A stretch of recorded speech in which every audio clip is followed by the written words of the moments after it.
Ikan pulsa ini aneh video gitu. Suasana tuh juga dari begini. Naik kalau ke suara itu dari kanan.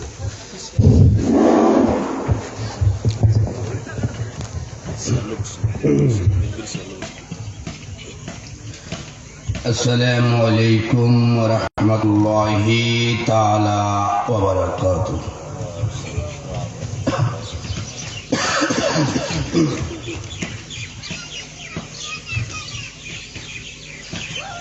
الصلاة والسلام عليك سيدي يا رسول الله. الصلاة والسلام عليك سيدي يا نبي الله. الصلاة والسلام عليك سيدي يا حبيب الله. الصلاة والسلام عليك سيدي يا شفيع المذنبين. الصلاة والسلام عليك سيدي وما أرسلك إلا رحمة للعالمين.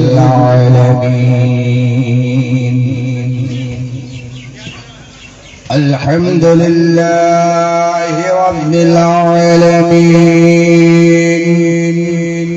والعاقبة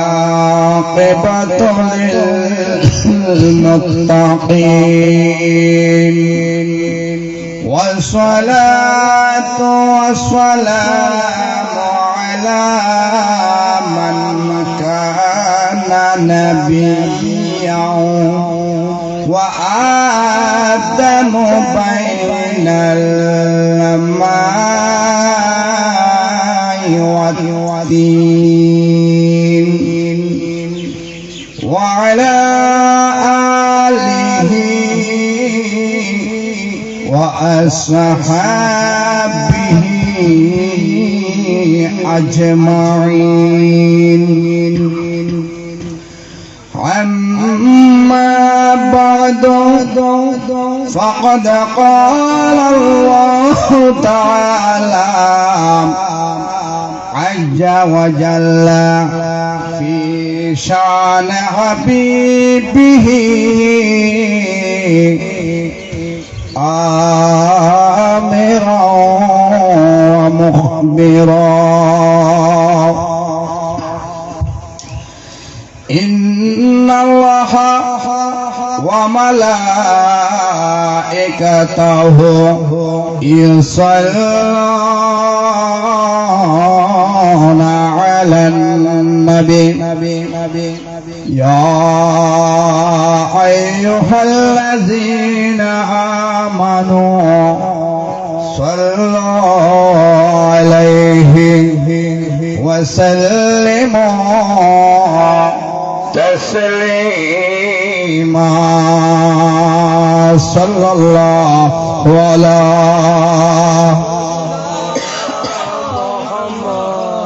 وعليه وصحبه وبارك وسلم. اللهم صل على سيدنا محمد نبينا مولانا غوث পাকের আশিক যারা দয়াল নবীকে চিনবেন তারা हर गाँव से पाके बकता जारा नूर नबी के देखी बनतारा अरे पीछे पीछे फिर जीनी आगे कमली वाला अल्लाह হুম্মা সাল্লি আলা সাইয়্যিদিনা মুহাম্মাদার নবিয়ানা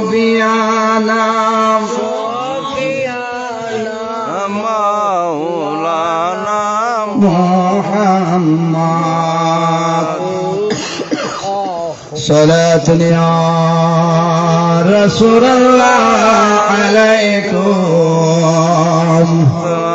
ইয়া হাবিবাল্লাহ আলাইকুম জুমা যায় মারামত যা হোনে আলাম ترحم يا رسول الله ترحم صلاة يا رسول الله عليكم سلام يا حبيب الله عليكم আসমানের নিচে জমিনের উপরে দুইজন ব্যক্তিকে একজনকে বখিল একজনকে সুর বলে সাব্যস্ত করেছেন আল্লাহ পাক রব্বুল ইজ্জতের সালাকানি সালা অবস্থায় যে আল্লাহর বান্দা রাসূল পাক সাল্লাল্লাহু আলাইহি ওয়াসাল্লামের উম্মত জবান ছেড়ে দিয়ে আল্লাহর বন্ধু দ্রুত শরীফ পড়বে না সে আসমানের নিচে জমিনের উপরে পৃথিবীর মধ্যে সবচাইতে বড় বখিল একজন আল্লাহর বান্দা এবং রাসূলের উম্মত বড় করে বলি নাউযুবিল্লাহ নাউযুবিল্লাহ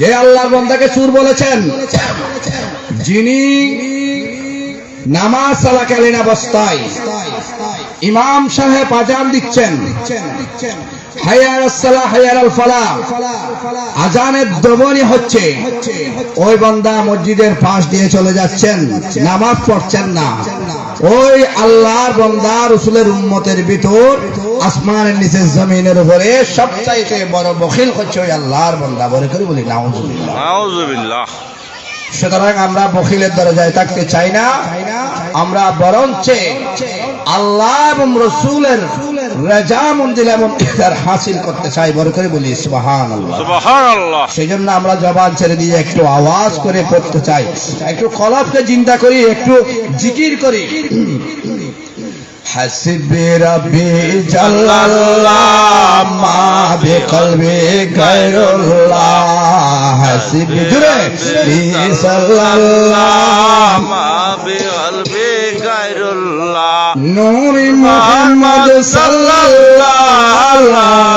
إله إلا الله حسبي ربي جل الله ما بقلبي غير الله نور محمد صلى الله لا إله إلا الله আল্লাহ কাউকে বানাইলা কালিমুল্লাহ আল্লাহ কাউকে বানাইলা কালিমুল্লাহ তুমি কাউকে বানাইলা খলিলুল্লাহ তোমার মায়ার নবীকে বানাইলা তুমি তোমার প্রিয় হাবিবুল্লাহ লা ইলাহা ইল্লাল্লাহ লা ইলাহা ইল্লাল্লাহ লা ইলাহা ইল্লাল্লাহ নামাজ রোজা ছাইড়ো না মা বাবাকে বইলো না আরে নামাজ রোজা ছাইড়ো না মা বাবাকে বইলো না জান্নাতবাসী হতে চাইলে জান্নাতবাসী হতে চাইলে রাত ভর করো সাধনা লা ইলাহা ইল্লাল্লাহ লা ইলাহা ইল্লাল্লাহ লা ইলাহা ইল্লাল্লাহ কত সুন্দর মদিনা কেমনে যাব বলো না আরে কত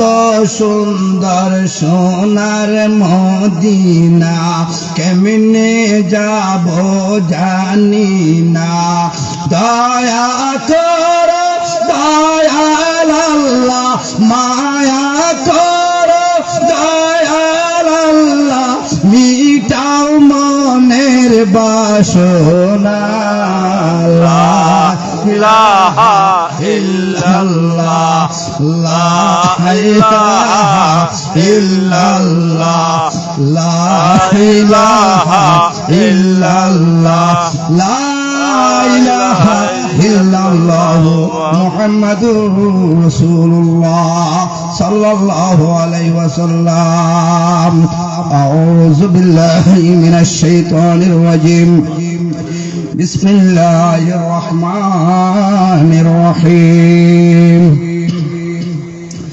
وأقيموا الصلاة وآتوا الزكاة وأقرضوا الله قرضا حسنا صدق الله العظيم وصدق رسوله النبي الكريم نحن على ذلك من الشاهدين والشاكرين رب صل وسلم وبارك عليه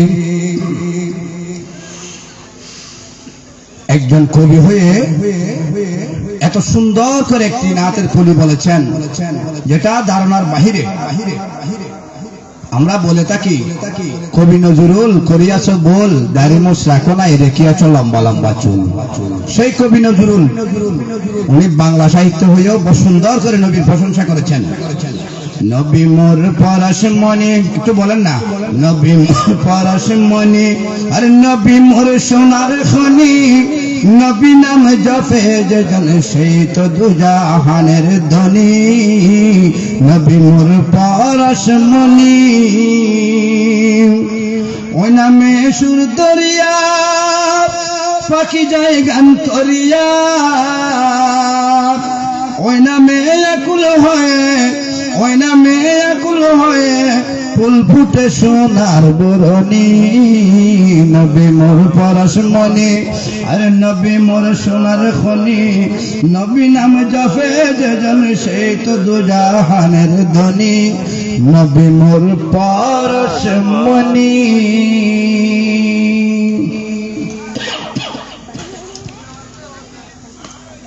সম্মানিত উপস্থিতি, ঐতিহ্যবাহী হযরত বদর শাহ আউলিয়া রহমতুল্লাহ আলাইহির 43তম বার্ষিক উরুস শরীফ উদযাপন উপলক্ষে কাজী মুহসিন সুন্নি সম্মিলন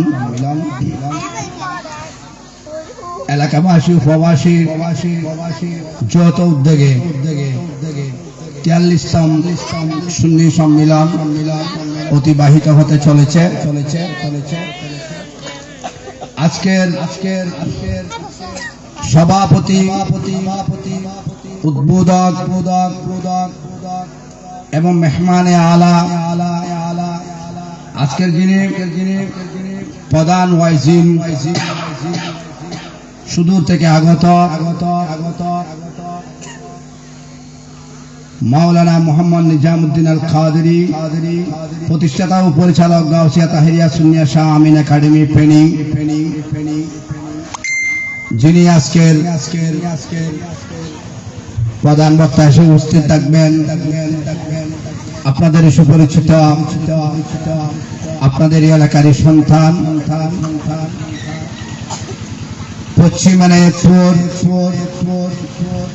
উসমান আলী চৌধুরী বাড়ির শাহী জামে মসজিদের সম্মানিত খতিব মুকাররম আমার শ্রদ্ধা বাজান হযরতুল আল্লামা হাফেজ আখতার হুসাইন আল কাদেরী মাদ্দাজিল্লুহুল আলী এবং উপস্থিত আমার পাশে বসা বদর শাহ আউলিয়া জামে মসজিদের সম্মানিত ইমাম সাহেব এবং আমার ডেনে বসা স্টেজের মধ্যে আমার স্নেহের বাজান হাফেজ শাহিদুল আজম সাহেব, আরো বহু উলামায়ে কেরাম মাহফিলে তশরিফ আনবেন এবং আমার সামনে ছোট কচি মাসুম বাচ্চারা আমার বাবার বয়সী এবং আমার দাদার বয়সী আমার বাবারা শ্রদ্ধেয় মুরব্বীরা মাগের আওয়াজ যতটুকু যাচ্ছেন, আমার পর্দার আড়ালে পর্দানসীন মুসরাত মা ও বোনেরা রেহমানি ওয়া রাহমাতুল্লাহি তাআলা, আসসালামু আলাইকুম ওয়া রাহমাতুল্লাহি তাআলা ওয়া বারাকাতুহু। ওয়া আলাইকুম আসসালাম ওয়া রাহমাতুল্লাহ। আল্লাহ পাক রব্বুল ইজ্জতের দরবারে অফুরন্ত শুকরগুজার করি। আল্লাহ পাক রব্বুল আলামিন আমাদেরকে আপনাদেরকে শত কাজ কর্মর বেতন দিয়ে আজকে বদশাহ রহমতুল্লাহ আলাইহি বদশাহ রহমতুল্লাহ আলাইহির উরসে মুবারাকা আসার জন্য বসার জন্য সুযোগ দান করে দিয়েছেন। এর মাথাতে আল্লাহ পাক রব্বুল ইজ্জতের দরবার একবার শুকরগুজার করি। জবান ছেড়ে দিয়ে উচ্চ আওয়াজে বলি আলহামদুলিল্লাহ আলহামদুলিল্লাহ।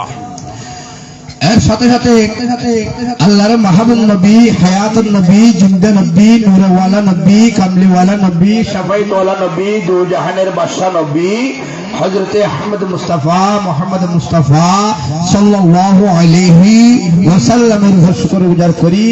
আসমানের নিচে জমিনের উপরে রহমাতুল আলামিনের রহমতের নূরানি চাদর দিয়ে আল্লাহর বান্দা, আল্লাহর দুস্ত হাবিবুল্লাহর গুনাহগার উম্মতনিদেরকে দুনিয়ার জমিনে চমৎকার ভাবে বাঁচার তৌফিক দিয়েছেন রহমাতুল আলামিনের উসিলায়। আরেকবার শুকরগুজার করি। আল্লাহর হাবিবের উপর জবান ছেড়ে দিয়ে উচ্চ আওয়াজে বলি আলহামদুলিল্লাহ আলহামদুলিল্লাহ।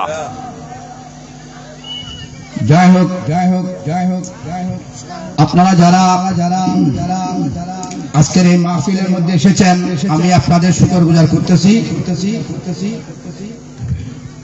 এখন পর্যন্ত যারা বাইরে দোকান ফাড়ে, রোড কাটে, যারা বসে বসে গল্প গুজব করতেছেন, আপনাদের প্রতি আকুল আবেদন থাকবে আপনারা ঘোরাফেরা না করে মাহফিলের প্যান্ডেলে এসে পড়ুন।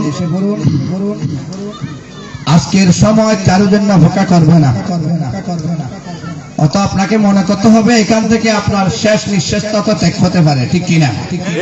সেজন্য আপনারা ঘোরাফেরা না করে মাহফিলের প্যান্ডেলে এসে যান। কারণ সময় শুরু কারোর জন্য অপেক্ষা করে না। সময়ের সদ্ব্যবহারে মানব জীবনের সফলতা সুলভনা নির্ভর করে। সময়ের কাজ হলো দ্রুত গতিতে চলা। সময় এক মুখে সুরত, সময় কারোর জন্য অপেক্ষা করবে না। আপনি আজকে নামাজ পড়েন নাই, কালকে নামাজ পড়বেন। আজকে মাহফিলে আসেন নাই, কালকে মাহফিল হবে, কালকে মাহফিলে আসবেন।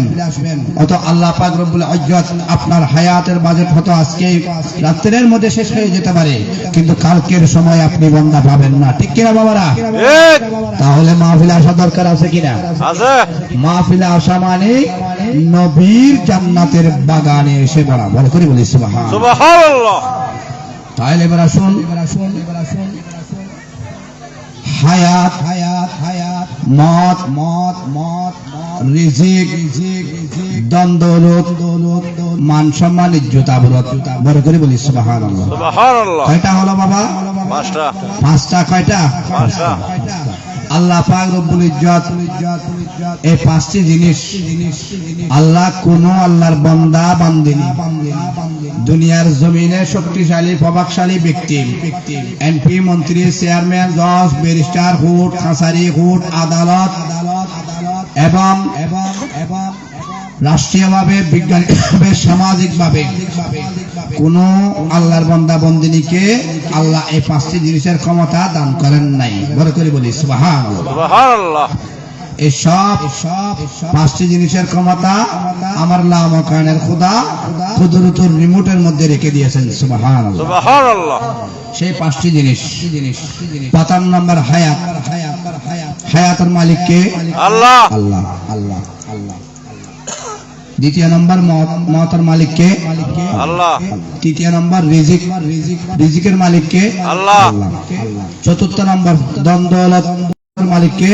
আল্লাহ। মায়ের গর্ভে আসার আগে আমি তুমি বান্দার রিজিক আমি লামকানের দপ্তরের মধ্যে রেখে দিয়েছি, বড় করে বলি সুবহানাল্লাহ। তখন আমি তোমাকে তোমার মায়ের শেখাম মোবারকের মধ্যে পাঠিয়েছি, ঠিক কি না? ঠিক। একটা জিনিস চিন্তা করে দেখেন, কোন আল্লাহর বান্দা বন্দিনী, কোন আল্লাহর বান্দা বন্দিনীর শেখাম মোবারকের মধ্যে খাদ্য দেবার কোন ব্যবস্থা আছে? নাই। আছে। নাই। এটা এমন একটা পেটি, এমন একটা ঘুরেং, ওখানে খাদ্য দেওয়ার মতো কোনো কিছু নাই। নেই। কারণ কেন? ওখানে খাদ্য দেওয়া যাবে না। এটা স্বয়ং আমার লামকানের খোদাই দিতে পারবে, বলে করে বলি সুবহানাল্লাহ। সুবহানাল্লাহ। তাহলে দেখুন, এটা হলো রিজিক। বলে হায়াত, মত, রিজিক। এবার আসুন দ্বন্দ্বলত। দ্বন্দ্বলত আপনি চাইলে কি আপনি পারবেন? পারবেন না। এটা আল্লাহ দিতে হবে না? কারণ আমাদের সমাজের মধ্যে দ্বন্দ্বলত, একজনের ছেলেবেলা যদি বিদেশ গিয়ে কোন একটা চাকরি করে, যদি এটা কি হয়, কিছু টাকা পয়সা রোজগার করে জায়গা সম্পদ নেই, আরেকজনের কাছে খারাপ লাগে কিনা?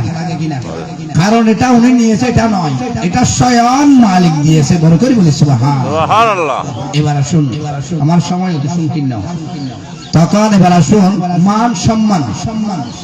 আল্লাহ বলেন, ওগো বান্দা, যদি মান সম্মান যদি বিক্রি হওয়ার মতো যদি আমি করতাম, তাহলে আমার কতগুলা প্রাইভেট বান্দা আছে যারা এরকম নুরানি বদর রহমতুল্লাহ আলাইহির ফাতিহা ওরসে মুবারকের মধ্যে রহমতুল্লাহ আলামিনের মাহফিল চলতেছে, জুলুস চলতেছে, এটা জান্নাতের বাগান বলেছে আল্লাহর নবী। এই জান্নাতের বাগানের মধ্যে মানুষ কি করতো না? আসতো না।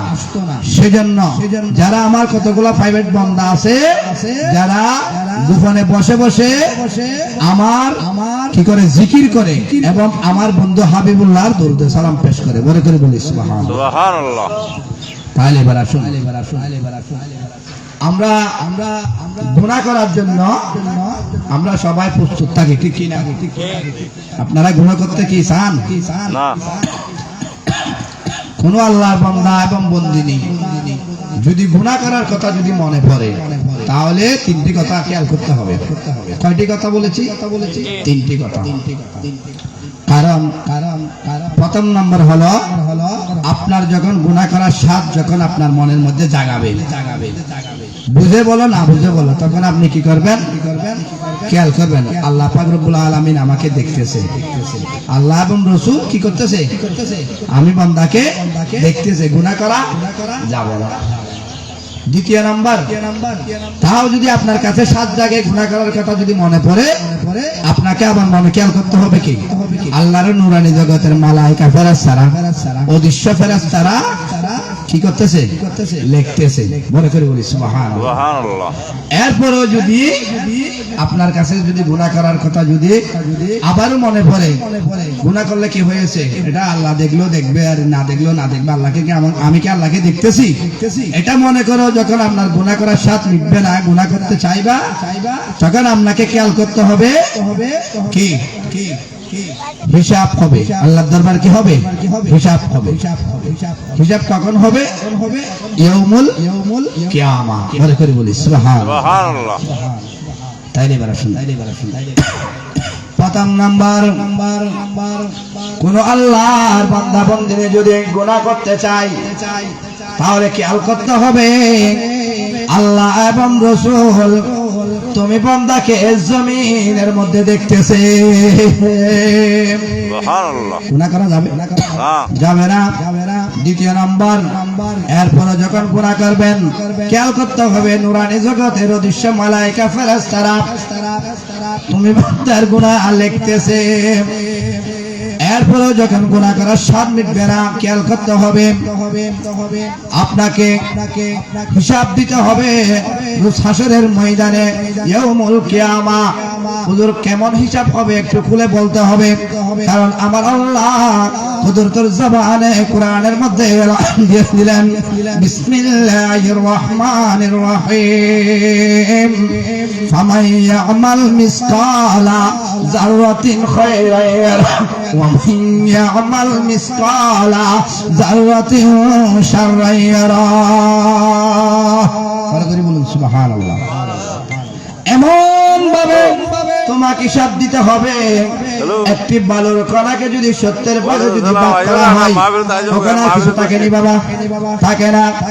এর চাইতে বেশি তুমি বান্দাকে আল্লাহর দরবারে হিসাব দিতে হবে। কেমন হিসাব? ফামাইয়া আমাল মিসকালা যাররাতিন খায়রান ইয়ারা।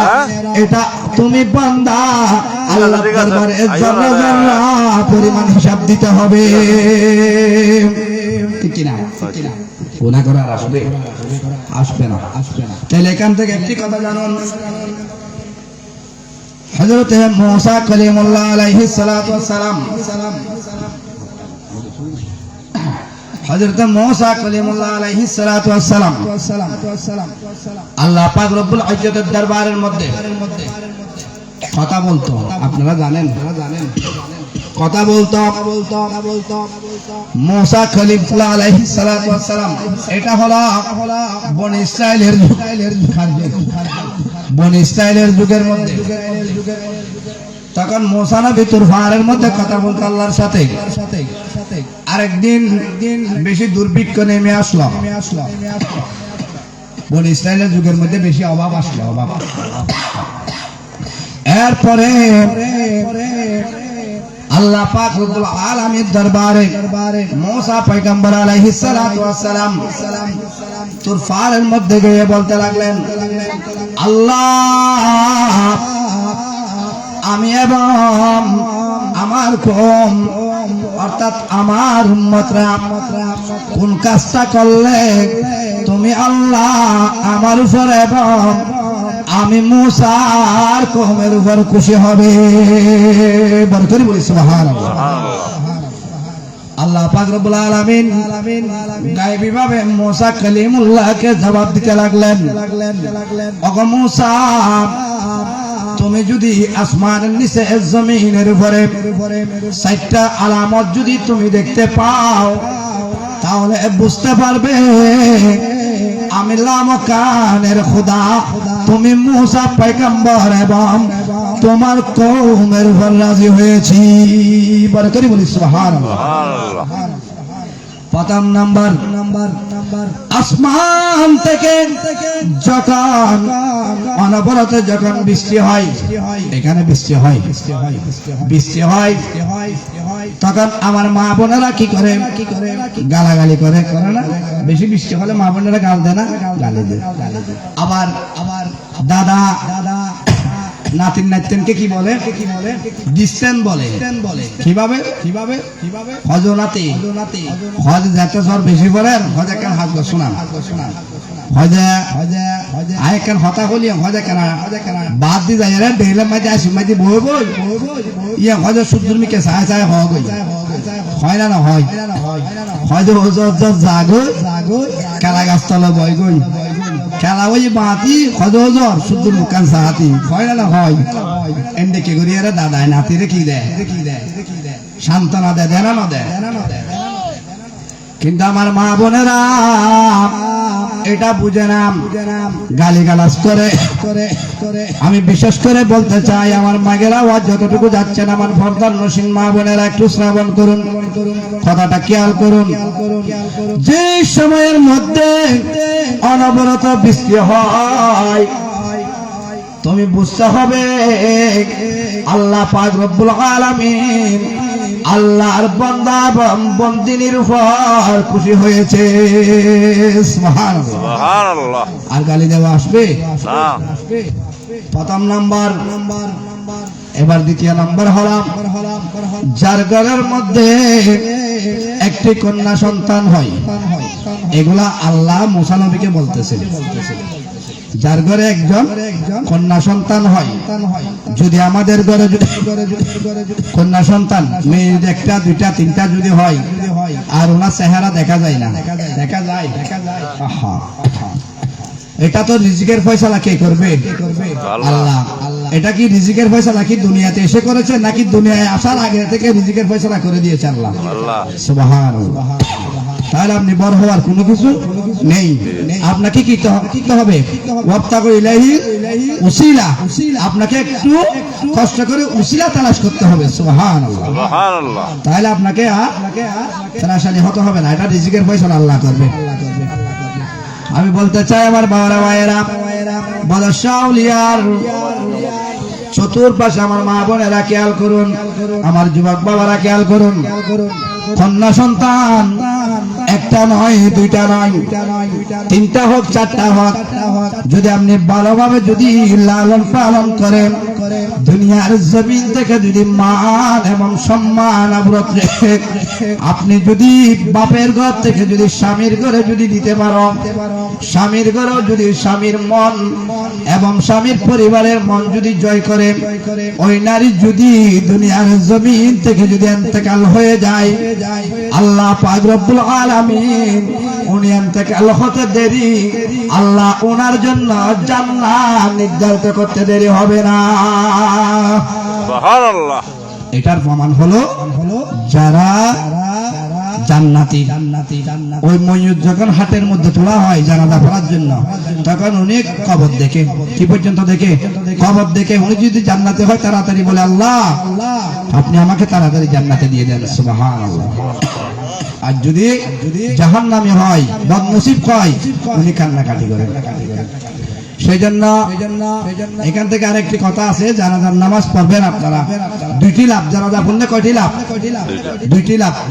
একটি হলো জানাজা আপনি পড়ার কারণে যদি ময়ূর যদি কোনো গুনাহগার থাকে, তাহলে আল্লাহ চাইলে আপনার ওই ময়ূরকে ক্ষমা করে দেবে, ওই ময়ূর জান্নাতবাসী হবে। সুবহানাল্লাহ। সুবহানাল্লাহ। আরেকটি লাভ হলো আপনি বদকার, আপনি গুনাহগার, ওই ময়ূর যদি নেককার হয়, আল্লাহ ওই ময়ূর নেককার হওয়ার কারণে আপনি মুক্তাদের গুনাহ মাফ করে দেবে। বড় করে বলি সুবহানাল্লাহ। তাহলে লাভ কয়টা বলেছি? দুইটা। জানাজা পড়বেন তো দেখিয়েন। আবার আমাদের এখানে বলে যে জানাজার নামাজ, আমাদের এখানে আজকে একটা লোক মারা গেছে আমার হুজুরের মসজিদের পাশে, ওখানে একটা লোক মারা গেছে। খয়জুয়া জালি জ নজালি নজ, এর নাম কি? জানাজা হয় না, কয় জালি যা নজালি নজ, এর নাম কি? হয় জানাজা নয়। খেয়াল করতে হবে। জানাজা গেলে কয়টি লাভ? দুইটি লাভ। লাভ যদি চান, লাভ তো সবাই বুঝে কিনা, তাহলে আপনাকে জানাজা যেতে হবে, অংশগ্রহণ করতে হবে। আপনি যদি জানাজায় না যান, তাহলে আপনি গুনাহগার কিনা নেককার কিনা এটা পরিচয় হবে না। বড় করে বলি সুবহানাল্লাহ। তাহলে এবার আসুন, তৃতীয় নাম্বার হলাম যার ঘরে মেহমান আসে। কি আসে? মেহমান আসে। এখন আমি যদি বলতে যাই, আমার পর্দানশীল মা বোনেরা রাগ করবেন। আমার বাবা, আমার দাদার বয়সী বাবারা সকালে যখন আজান হয়েছে উঠে মসজিদের মধ্যে এসেছে, নামাজ আদায় করেছে, ফজরের সালাত আদায় করেন, সবার পিছনে বের হয়ে ইমাম সাহেবের জন্য অপেক্ষা করতেছে। হুজুর আপনি আমার বাসায় চলেন, একটু নাস্তা করবেন, ঠিক কিনা? এখানে হুজুরকে নেন, আপনারা নেন। এখানের লোক অনেক ভালো, আমি দেখতেছি, আমি কয়েকবার আসছি তো। আমাদের এখানে মতো না, এখানে ভালো। হুজুরকে নিয়ে যাবেন, কারণ অনেক মা বোনেরা আছে হুজুরকে যখন স্বামী হোক বা শাশুড় হোক যখন ঘরের মধ্যে নিয়ে যায়, উনি ঘুমন্ত থাকে, ঠিক কিনা?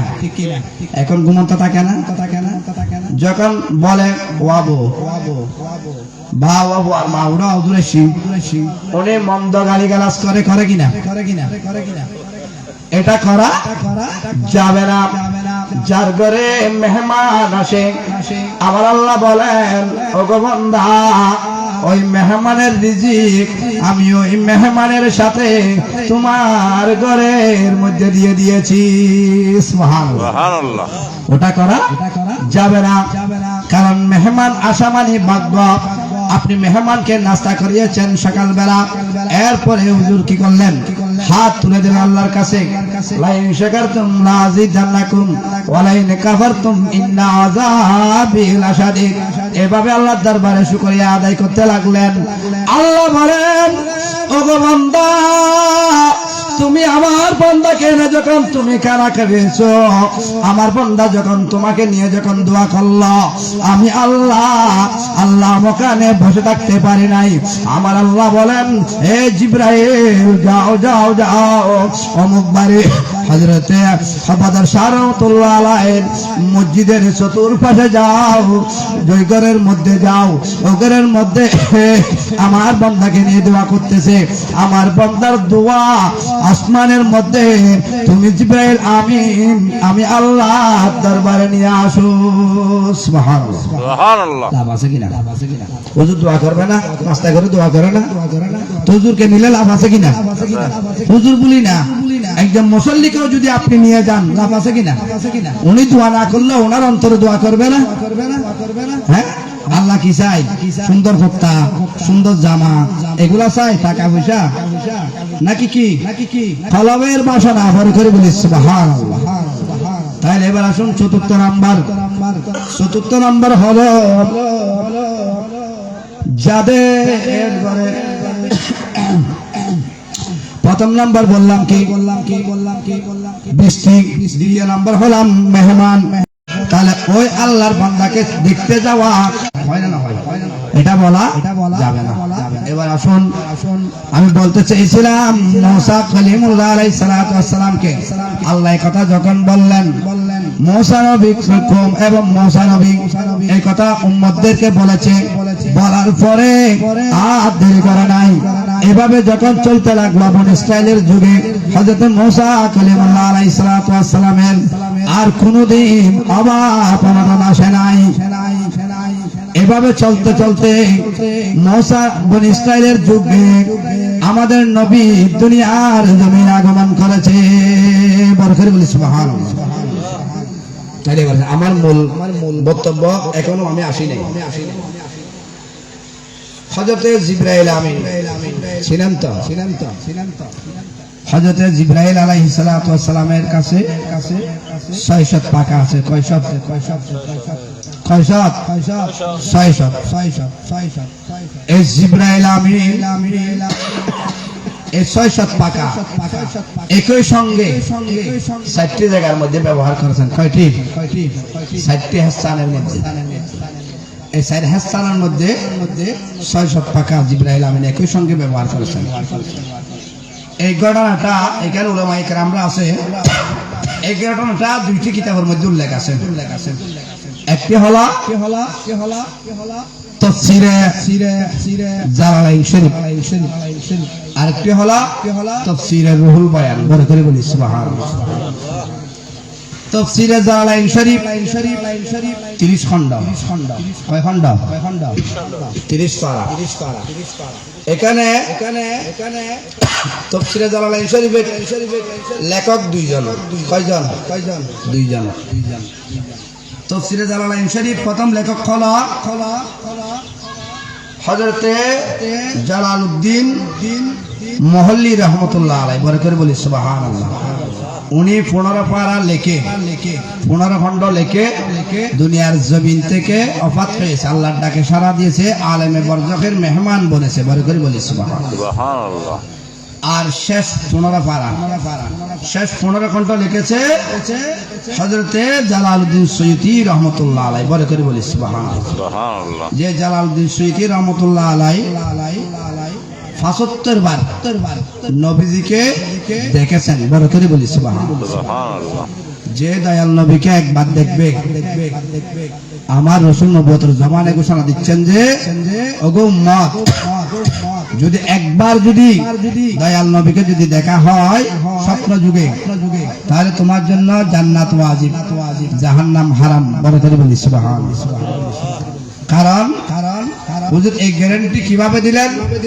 এই গ্যারান্টি দেওয়ার একমাত্র প্রমাণ হচ্ছে আল্লাহ পাক রব্বুল ইজ্জত শয়তানকে আদমকে সিজদা না করার কারণে শয়তান বানিয়েছে। ওই ইবলিস হয়েছে, শয়তান থেকে বড় শয়তান হয়েছে।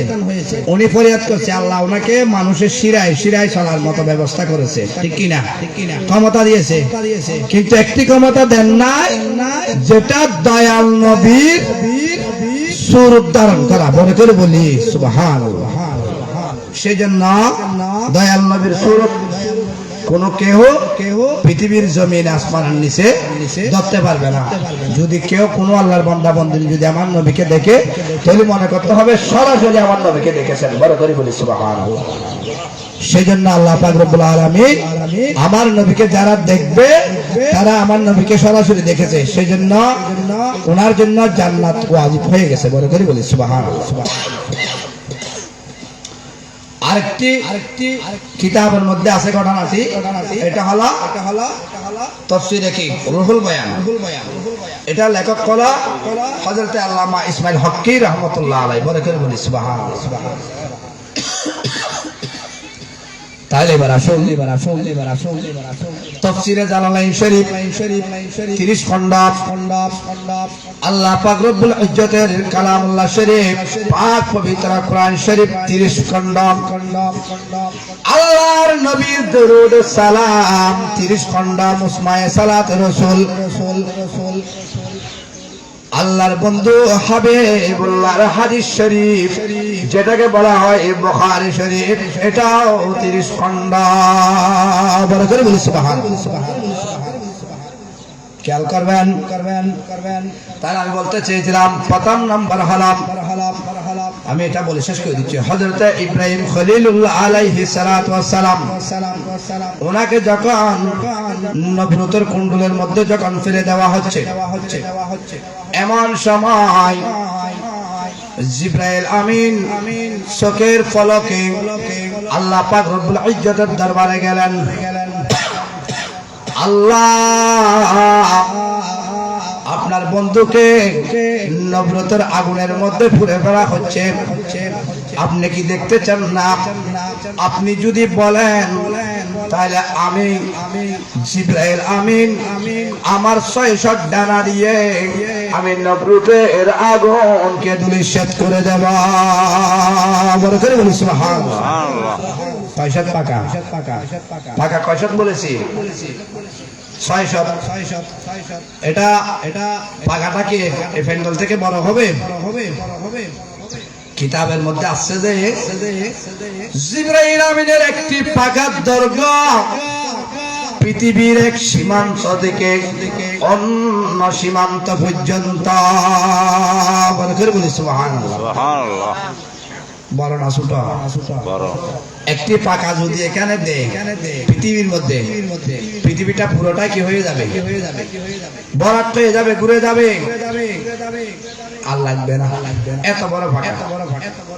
আল্লাহ আমাকে এমন পাকা দিয়েছেন, আমি একটি পাকার সামান্যতম আবহাওয়া দিয়ে আমি আপনার দুষ্কৃতি নবরতের আগুনকে ধূলিসাৎ করে দেব। আল্লাহ কি বললেন জানেন? ও জিবরাইল আমিন, তুমি ফেরেশতা হলো সর্দার। যতগুলা আমি ফেরেশতা দুনিয়ার পৃথিবীর মধ্যে তৈরি করেছি অবগণিত ফেরেশতা, সবার সর্দার বানিয়েছে তুমি জিবরাইল আমিনকে। তুমি জিবরাইল আমিন সবাই সর্দার। তুমি যদি আমার খলিল হযরত ইব্রাহিম খলিলুল্লাহ আলাইহিস সালাম, খলিল মানে আল্লাহর বন্ধু, আবার ইব্রাহিম খলিল জাতির ভিতে। বড় করে কোন সুবহানাল্লাহ। এই তুমি আমার খলিল থেকে যদি অনুমতি নিতে পারো তাহলে তুমি যাও, গিয়ে কি করো? আমার বন্ধু যদি বলে তাহলে তুমি আগুনকে ধূলিসাৎ করে দাও। সুবহানাল্লাহ। এভাবে যখন বললেন, গভীর মনোযোগ একটু খেয়াল করুন আমার বাবারা ভাইয়েরা, হযরত সাইয়্যিদি জিবরাইল আমিন আলাইহিস সালাম আর দেরি করলেন না, চোখের পলকে আসমান থেকে জমিনের মধ্যে এসেছে। জিবরাইল আমিন আই বললেন এখনো 1 বছর সময় লাগে না, চোখের পলকে আসলেন, এসে সালাম দিলেন, আসসালাতু ওয়াসসালামু আলাইকা ইয়া ইব্রাহিম খলিলুল্লাহ। বড় করে হোক সুবহানাল্লাহ। এ আল্লাহর খলিল, আমি জিবরাইল আমিন আসমান থেকে এসেছি, আল্লাহ আমাকে পাঠিয়েছে। আপনি ইব্রাহিম খলিল থেকে, আপনি খলিল থেকে, আমরা আল্লাহর বন্ধু থেকে অনুমতি নেওয়ার জন্য। হুজুর আপনি যদি আমাকে অনুমতি দাও, আমি তাহলে নবরুতুর আগুনকে তুলে শেষ করে দেব। বড় করে বলি সুবহানাল্লাহ। এই কথা কে বলছেন? ওয়াজ নসিহত সবাই করতে পারে, পারে কিনা? কিন্তু যেখানে শুরু করতে সেখানে এসে শেষ করাটা কঠিন হয়ে যায়। ঠিক না বেটি? কুঞ্জে বিয়া করে মারিতে পারে, যে এত মুখ মারাম করে, এত দাদারে ভাইয়েরে বাবারে ডাকম করে না করে না ইয়েও ওয়াজ বিয়ানি করে দিতে পারে। তাহলে একটু খেয়াল করতে হবে, কথাগুলো খুব গুরুত্বপূর্ণ, এগুলো নিত্য নতুন কথা, একটু খেয়াল করবেন। তাহলে কি বললেন? হযরত ইব্রাহিম খলিলুল্লাহ আলাইহিস সালাতু ওয়াস সালাম আল্লাহর নূরানী জগতের মালায়েকাদের সরদার হযরত সৈয়দ জিবরাইল আমিনকে বলতে লাগলেন, এ জিবরাইল আমিন, তোমাকে কে পাঠিয়েছে আমার কাছে? তুমি জিবরাইলের কোনো কথাই না। হুজুর আমাকে আল্লাহ পাঠিয়েছে। হ্যাঁ পাঠিয়েছে আল্লাহ, ঠিক আছে। তাহলে তোমাকে কে বানিয়েছে? কে প্রশ্ন করতেছে? ইব্রাহিম খলিল জিবরাইল আমিনকে বলতেছেন।